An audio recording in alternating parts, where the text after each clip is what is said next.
2021년 한류가 온 지구를 뒤덮고 있습니다.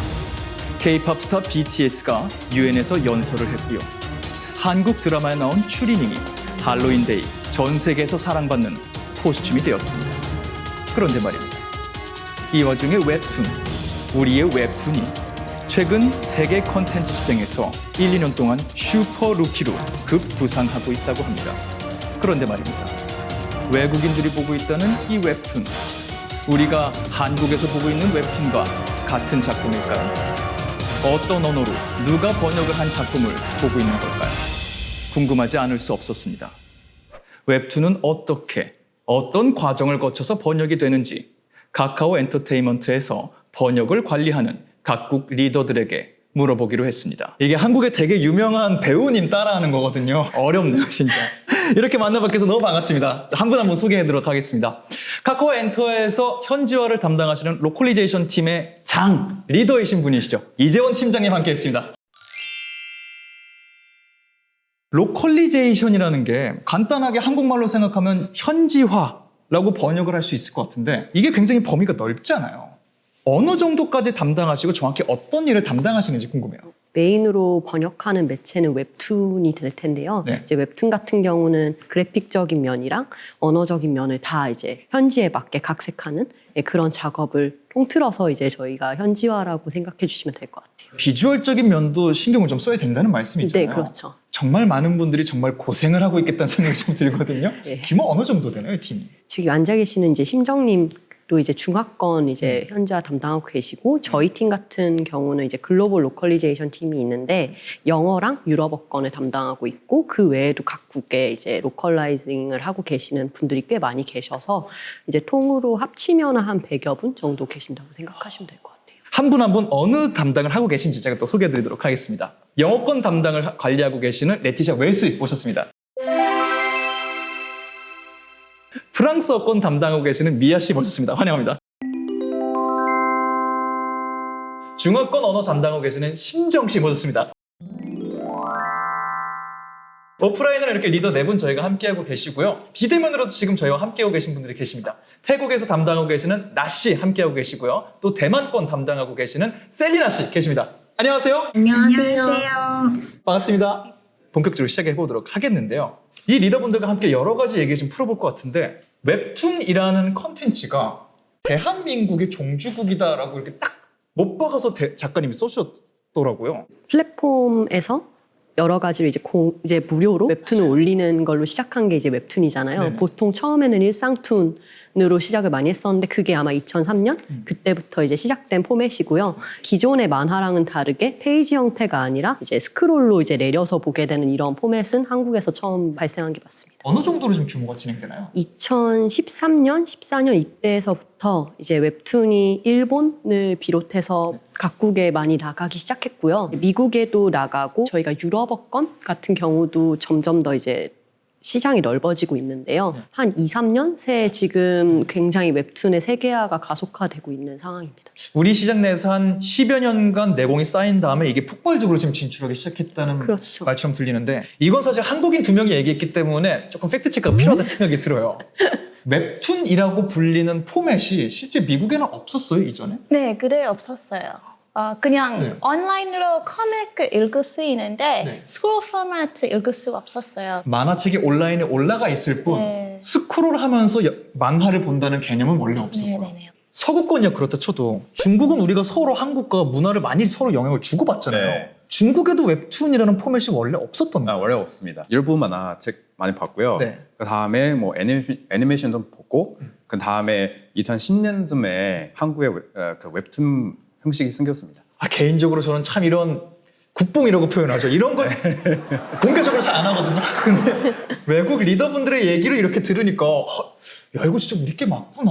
굉장히 솔직히 좀 기분이 좋아지는 것 같은데 일본 얘기를 좀 하셨어요. 일본 같은 경우에 애니메이션, 코믹, 만가라고 표현되는 강국이잖아요. 그쪽에서도 이런 게 시도가 없었나요? 원래 일본 같은 경우는 네. 말씀하신 대로 출판 만화가 굉장히 강국이잖아요. 네. 그래서 출판 만화를 아까 말씀하신 대로 이북 형태로 뭐 올린다던가 그런 식으로 서비스되는 경우는 있었는데 네. 이렇게 스크롤 웹툰 형태로 된 거는 이제 한국 웹툰이 들어가고 나서 본격적으로 된 것 같고요. 정말 웹툰이 글로벌화가 되고 있구나라는 느낌인데 그럼 이쯤에서 언어를 한번 정리를 해보죠. 어느 정도 언어까지 우리가 더 커버하고 있는지. 저희가 네. 이제 영어, 일본어, 그리고 중국어 번체, 간체, 그다음에 태국어, 인도네시아어, 힌디어 이렇게 서비스를 하고 있고요. 네. 그리고 이제 저희 또 내부적으로 스페인어도 준비 중에 있습니다. 굉장히 많은 수의 인구를 커버할 수 있는 언어가 되는 거잖아요. 네네. 거의 이제 웹툰의 세계 정복 같은 느낌이 지금 들리기 시작하는데 우리가 아직 거론 안 되는 언어가 몇 가지 있기는 해요. 아랍어, 몽골어, 스와힐리어, 아프리카 언어들 이런 게 지금 언급되진 않았는데 이것도 계획 중이신지 아니면 이건 좀 먼 미래 얘기인지도 좀 궁금해요. 먼 미래가 될지 닥치는 미래가 될지는 잘 모르겠습니다만 차차 준비해 나가지 않을까 생각됩니다. 이렇게 잠깐 얘기를 들어보니까 웹툰이라는 거는 정말 이미 현재 많은 분들이 보고 계시고 더 많은 분들이 보게 되겠다라는 생각이 드는데 저는 좀 의심이 많은 사람이라서 이런 것부터 좀 체크를 해보고 싶어요. 레티샤 씨께 여쭤보고 싶은데 우리 입장에서는 이거 꽤 많이 보는 것 같아. 네. 그리고 좋아하는 사람도 많아진 것 같아라고 느끼는데 네네. 실제 영어권에서 웹툰이라는 거에 대한 팬덤이 얼마나 큰가요? 점점 그거 있어요. 그래서 지금 우리 그 한국 웹툰 영어로 팔고 있어요. 우리는 처음에 무료로 시작했기 때문에 굉장히 크게 시장이 커졌는데 거기는 페이를 하고 보는데도 계속 시장이 디벨롭되고 있는 거예요. 네. 아까 말씀하셨던 중학교 같은 경우에 네. 제가 대학교 다닐 때만 해도 그즈음부터 조금씩 한국 드라마, 네, 한국 노래들에 관심을 갖고 있는 친구들이 많아지기 시작할 때였어요. 맞습니다. 그래서 아까 말씀하신 웹툰도 중국에서 좀 흥하기 네. 시작했다고 말씀하셨는데 네. 지금 어때요? 시장 한국 웹툰이 잘 먹히고 있나요? 네, 작년 같은 경우에 전체 중국의 웹툰 시장만 따지면은 네. 한국 한화로 6천억 정도 시장이고요. 매년 30% 이상 성장하고 있고요. 6천억이면 중화권에 집중 많이 하셔야 되는 거 아니에요? 아니 정말 1조 가셔야 되는 거 아니에요? 이런 웹툰이 해외 나가는 거 저는 또 동남아 시장에서는 어떤 반응인지 궁금하기도 하거든요. 동남아 일단 태국 같은 경우에는 또 웹툰에 대한 사랑이 꽤 크다고 들었는데 그분들은 웹툰을 왜 좋아하는 걸까요? 첫 번째 인기 비결이 바로 스토리라고 생각합니다. 왜냐하면 한국 웹툰은 장르도 다양하고 스토리도 새롭고 개성도 있다고 생각합니다. 그래서 웹툰을 원작으로 한 드라마가 엄청 많고 인기도 엄청 많죠. 사실 태국에는 웹툰보다 드라마가 더 인기 많긴 한데 웹툰 원작 드라마 같은 경우는 드라마가 인기 많아지면서 웹툰도 많은 관심 받기 시작합니다. 그리고 두 번째 인기 비결은 그림체라고 생각합니다. 웹툰은 원래 앱이나 웹사이트에서 보는 만화니까 흑백으로 되어 있는 만화책과 다르게 색채가 풍부하기도 하고 그림체도 새로워요. 특히 어떤 작품은 그림체 작화가 너무 화려하고 이쁘다고 생각해요.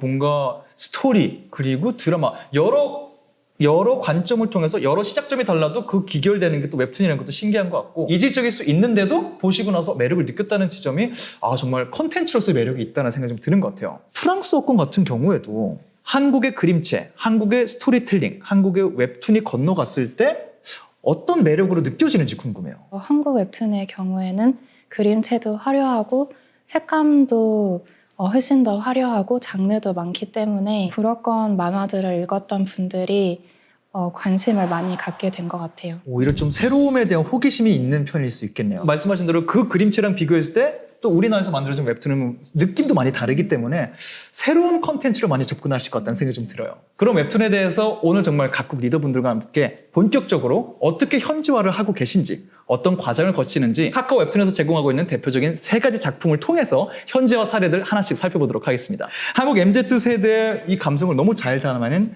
광진 작가님의 이태원 클라스입니다. 근데 이게 사실 3작품 중에 하나에 들어가는 게 맞나 싶은 게 MZ세대의 얘기들이 보니까 이게 현지화를 굳이 할 필요가 있을까? 그냥 그대로 번역하면은 해외 분들도 똑같은 감정으로 보지 않을까 생각이 드는데 3편 중에 하나로 이태원 클라스가 딱 선정된 이유가 궁금해요. 국가별로 사회적인 상황도 다르고 맥락도 다르고 그렇다 보니까 네. 이제 뭐 예를 들자면 이태원이라는 장소가 네. 굉장히 한국 내에서는 국제적인 장소이고 정말 다양한 사람들이 모이는 장소인데 네.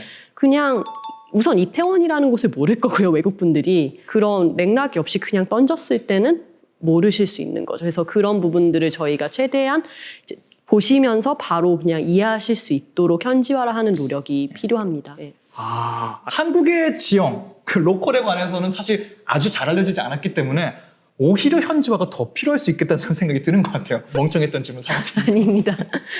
그럼 이것도 좀 궁금해요. 이태원 클래스 같은 경우에는 일본 현지화를 거치면서는 제목이 아예 바뀌었다고 들었거든요. 록본기 클래스로 이름이 바뀌었다고 들었는데 그럼 다른 나라에는 예를 들어 샹하이 클래스라든가 태국에서는 카오산 클래스라든가 다른 나라도 다 이름들을 바꿔서 들어갔나요? 아니요. 저희가 이제 현지화를 한 건 아니고 일본 현지화를 담당하고 계시는 팀에서 하신 건데 네. 일본에 들어갈 때는 캐릭터 이름부터 지명까지 모든 걸 현지화를 하는 경향들이 있었던 것 같아요. 요즘에는 또 조금 경향이 트렌드가 달라지긴 하고 있는 것 같은데 그래서 미국이라던가 뭐 유럽어권이라던가 이런 곳에서는 굳이 이름에 손을 대고 있지는 않고요. 또 현지화의 트렌드상 뭔가 아예 지명이나 이런 이 캐릭터 이름을 바꾸는 것에 대해서 팬분들이 되게 거부감이 많으세요. 그래서 이제 그런 거를 바꾸지 않고 진행을 하되 이제 대신 모르시는 분이 있어도 이해하실 수 있도록 좀 저희가 현지화를 할 때 신경을 씁니다. 그러면은 웹툰의 세계가 조금 더 진행되면 나중에 일본 독자분들은 우리가 슬램덩크 보고 느꼈던 그런 감정을 느낄 수도 있겠네요. 아, 그렇죠. 야, 록본기 클래스 원래 제목 아니래. 원래 이태원이래. 야, 원래 이름 조이소래. 이런 게 한번 돌 수도 있겠네요. 이태원 클래스가 각국에는 어떤 식으로 타이틀이 번역돼서 나갔는지 로고 먼저 보면서 얘기를 조금 더 나눠볼게요. 한 국가의 타이틀이 굉장히 눈에 띄는 게 있어요. 저도 굉장히 익숙한 감성인데 저게 지금 중국에 들어간 거 아닌가요? 다른 나라들은 그 원본 타이틀 굉장히 비슷하게 가져가려고 한 것 같은데 이 디자인은 의도적으로 완전히 디자인을 바꾼 것 같은 느낌이거든요. 네, 맞습니다. 이유가 있을 것 같아요. 저희 서비스 자체가 유료 서비스이고요. 유저들이 돈 내고 뭔가 있어 보이게 이 정도 돈 가치가 있네가 만들어야 되고요. 그러면은 굉장히 유명한 디자이너를 찾아서 그 디자이너 분이 다른 영화까지 그 타이틀 제작하신 분이에요. 네네. 그래서 이 정도 유명한 분 찾아서 뭐 비싸요. 네. 찾아서 이렇게 중국식이나 이걸 분위기 만들 수 있게 만들었습니다. 말씀하신 그 차이가 있겠네요. 처음부터 유료 플랫폼이면 사람들을 후킹하는 포인트가 있어야 맞습니다. 되잖아요. 이런 타이틀에서부터 신뢰감이 가지 않으면 애정을 안 주는 경우도 분명히 있더라고요. 맞습니다. 얼굴입니다. 딱 이 얼굴을 공개했어요. 반응 괜찮았나요? 아주 좋습니다. 고생하셨습니다, 진짜. 저는 이 감성 좋아요. 너무 좋아요. 다른 나라들은 로고가 비슷한 것 같은데 영어권은 그냥 딱 정직하게 이태원 클래스 이렇게 들어가 있어요. 저 디자인 혹시 또 어떤 이유가 있었는지 궁금해요. 넷플릭스 보시면 네. 보통 그 영미관 타이틀들이 좀 심플하게 나와요. 딱 제목 전달해요. 영어권 컨텐츠 즐기시는 분들에게는 오히려 저게 깔끔한 느낌으로 깔끔해요. 다가가거든요. 완전히 미니멀하게 심플하게 가는 영어권과 또 완전히 갈아엎은 중화권 타이틀이 같이 있으니까 비교하는 재미도 굉장히 큰 것 같아요. 다른 방식으로 현지화를 또 어떻게 진행했는지 앞으로 또 얘기를 해볼 텐데 다음 작품 먼저 어떤 작품을 다룰지 소개해드리도록 하겠습니다. 근데 이건 아예 제목이 완전 다르네요. Overgeared라고 이게 지금 템빨인 것 같은 느낌이거든요. 템빨이라는 거는 게임 좀 한다 하는 사람들에게는 굉장히 중요한 단어거든요. 뭐 해외에도 있는 단어인지 모르겠지만 템빨이라는 단어가 주는 이 감성이 있어요.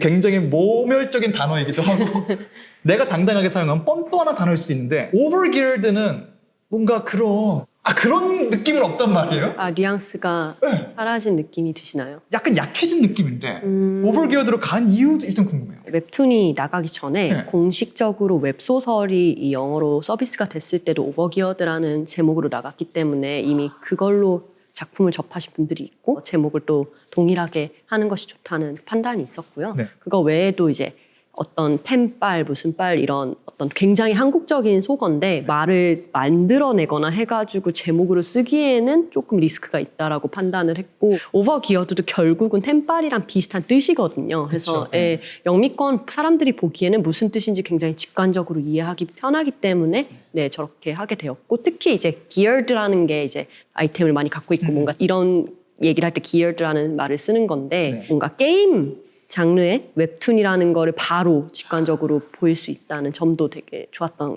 면인 것 같습니다. 원작 웹소설이 오버기어드가 들어갔던 건 저도 몰랐었는데 사실 웹툰화가 되면 이런 것도 신경 써야 되잖아요. 원작이 있느냐, 원작의 팬덤이 얼마나 크냐, 그분들에게도 사랑을 받아야 되니까 이런 고민이 같이 들어간 현지화 작업이었던 것 같고 지금 저희가 세 개 보고 있는 게 영어권 버전, 태국어 버전, 대만에 나가고 있는 번체 버전을 보고 있는데 개인적으로는 이번에 중화권이 어떻게 바꿨을까 기대했는데 아직 중화권 타이틀은 없어요. 이유가 있을까요? 네, 시간 좀 주세요. 디자인하는데 시간이 좀 걸리니까. 진짜 완벽한 퀄리티 확보를 위해서 네, 이렇게 준비하고 있습니다. 그 시간 좀 주세요. 그럼 제가 좀 기다렸다가 볼 거예요. 올라오면 네. 제가 검사하러 갈 거예요. 알겠습니다.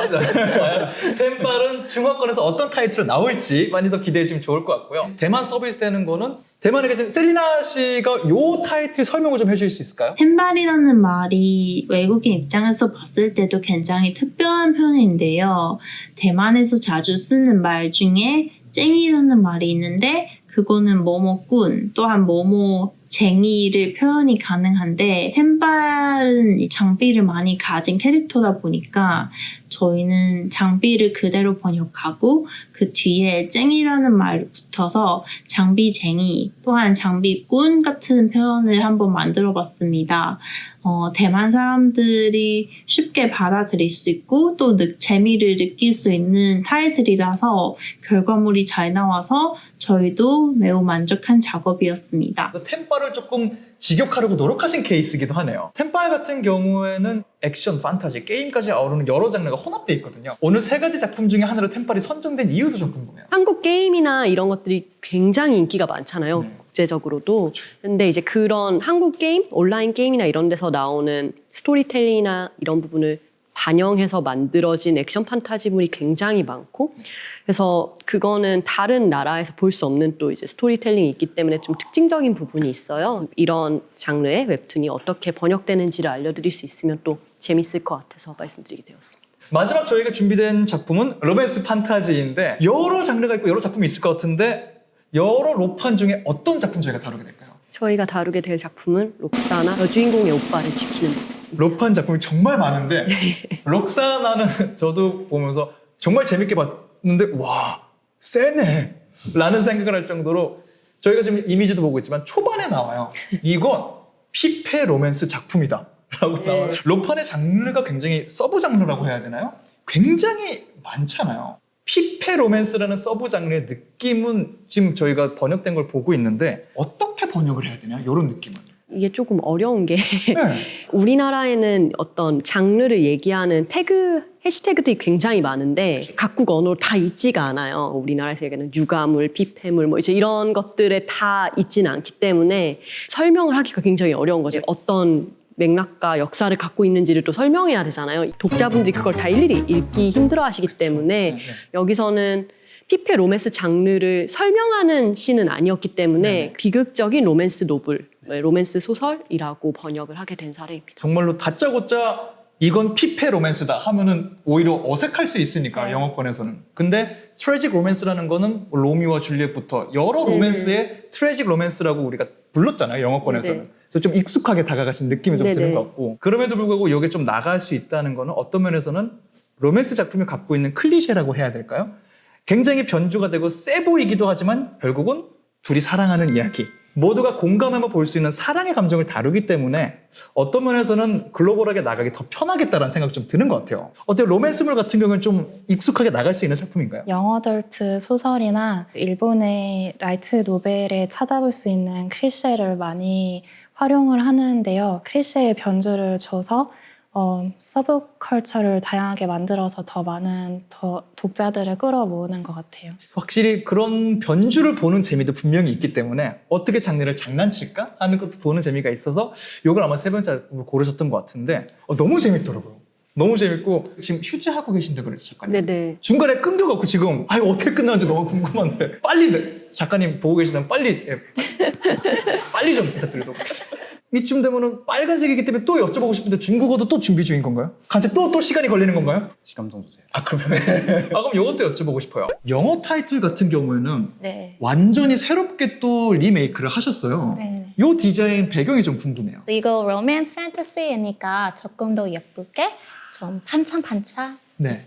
만들어졌어요. 스토리 안에 나비도 나오니까 이렇게 좀 예쁘게 만들었어요.